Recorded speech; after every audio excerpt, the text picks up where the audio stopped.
da Verdade, devocional de 16 de julho. A glória da nova aliança. Eis aí vem dias, diz o Senhor, em que firmarei nova aliança com a casa de Israel e com a casa de Judá, não conforme a aliança que fiz com seus pais no dia em que os tomei pela mão para os tirar da terra do Egito, porquanto eles anularam a minha aliança, não obstante eu os haver desposado, diz o Senhor. Jeremias 31, versos 31 e 32.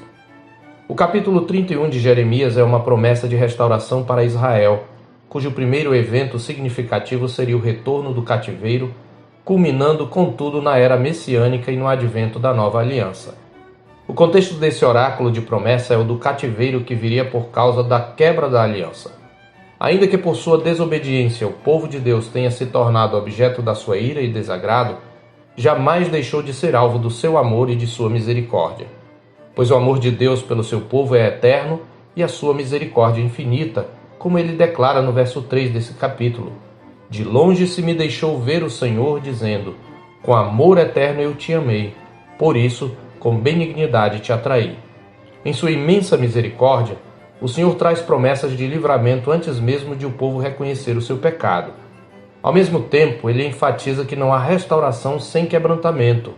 É por isso que a mesma promessa que diz hão de vir e exultar na altura de Sião, no verso 12, anuncia igualmente: virão com choro e com súplica os levarei, verso 9, parte A. Na verdade, vemos neste mesmo versículo que o Senhor garante ele mesmo conceder ao seu povo endurecido o dom do arrependimento. E o próprio povo reconheceria esta graça, como vemos nos versos 18 e 19. Bem ouvi que Efraim se queixava, dizendo: castigaste-me e fui castigado como novilho ainda não domado. Converte-me e serei convertido, porque tu és o Senhor, meu Deus. Na verdade, depois que me converti, arrependi-me. Depois que fui instruído, bati no peito. Fiquei envergonhado, confuso, porque levei o opróbrio da minha mocidade. O amor inquebrantável de Deus o faz cumprir sua aliança, embora o povo de Israel a tenha quebrado. Mas como poderia o Senhor ainda salvar Judá e cumprir suas promessas feitas a Abraão, se seu povo havia quebrado a aliança, tornando-se réu das maldições pactuais?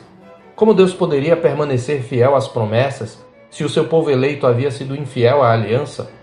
Nosso texto traz a resposta, mostrando que o amor incondicional do Senhor se revela plenamente na nova aliança, pela qual se estabelecem novas e superiores ministrações da graça também dispensada na velha. Por um lado, a nova aliança garante o pleno cumprimento e o desfrutar das bênçãos prometidas sobre a velha. Por outro lado, ela tem uma glória superior, sendo este o sentido da expressão nova. Aqui temos a mais profunda proclamação do Evangelho feita por Jeremias, que pode ser comparada em profundidade evangélica com Isaías capítulos 9, 11 e 53. Em que consiste a glória superior da nova aliança em relação à antiga?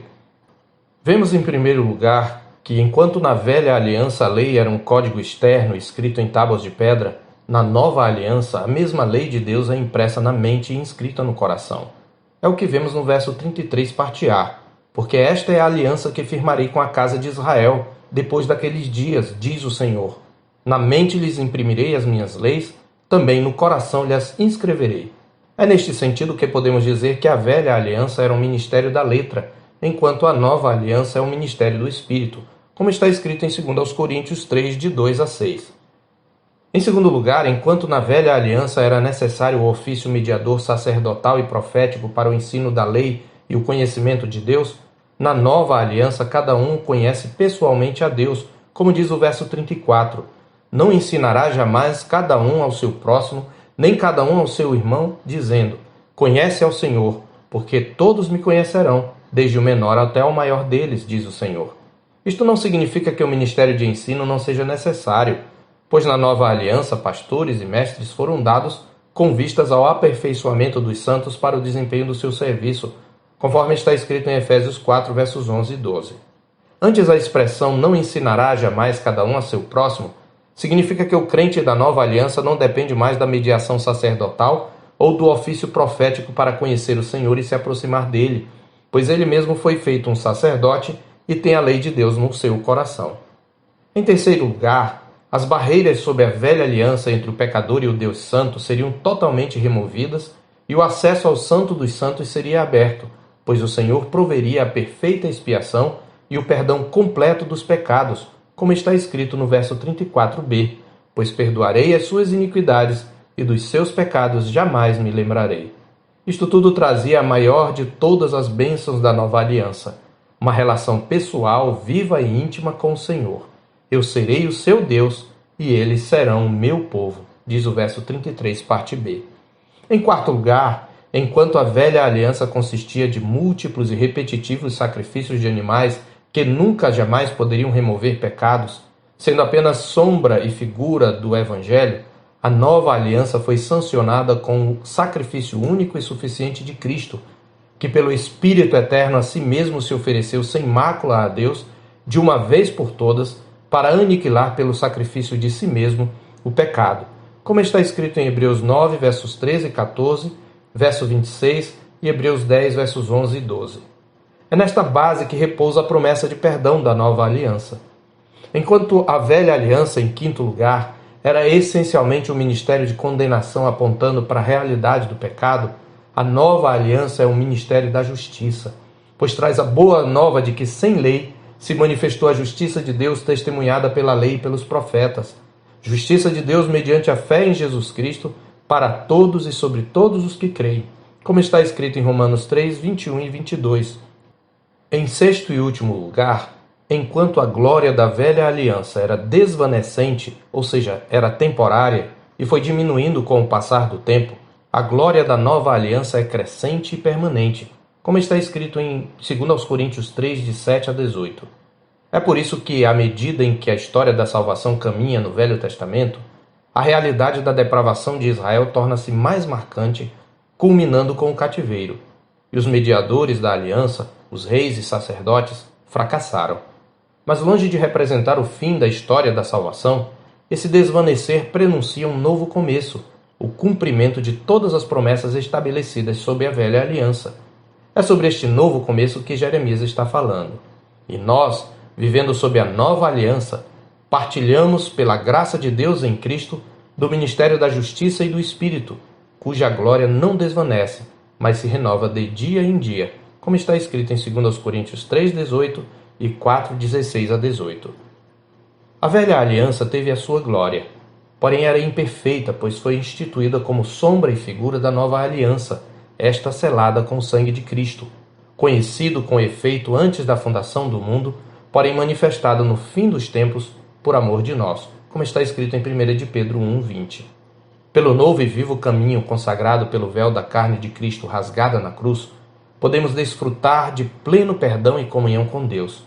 Se Israel e Judá deviam se apossar dessas promessas, muito mais nós, que já vivemos sob a nova aliança, devemos confiar no Deus da promessa, tendo as mesmas bases. Devemos olhar para a história e ver o cumprimento das promessas do Senhor Deus na volta de Israel do cativeiro, na vinda de Cristo, em sua morte e ressurreição, que inauguraram a nova aliança como garantias da consumação das promessas divinas. Pois Cristo selou a nova aliança com seu sangue, realizando nossa redenção na cruz, e venceu a morte, sendo sua ressurreição as primícias da ressurreição futura. Finalmente, devemos olhar para as operações de livramento de Deus em nossa própria vida presente como penhores da sua plena e poderosa salvação, preparada para revelar-se no último tempo. É neste sentido que podemos nos gloriar nas próprias tribulações, sabendo que a tribulação produz perseverança, e a perseverança experiência, e a experiência esperança, como está escrito em Romanos 5, versos 3b e 4. Portanto, ao vermos os livramentos presentes do Senhor em cada tribulação que enfrentamos, devemos afirmar confiadamente, como o apóstolo Paulo em 2 Timóteo 4,18: o Senhor me livrará também de toda obra maligna e me levará salvo para o seu reino celestial. A Ele a glória pelos séculos dos séculos. Amém. Eu sou o pastor Marcos Augusto, pastor da Terceira Igreja Presbiteriana de Boa Vista, em Roraima.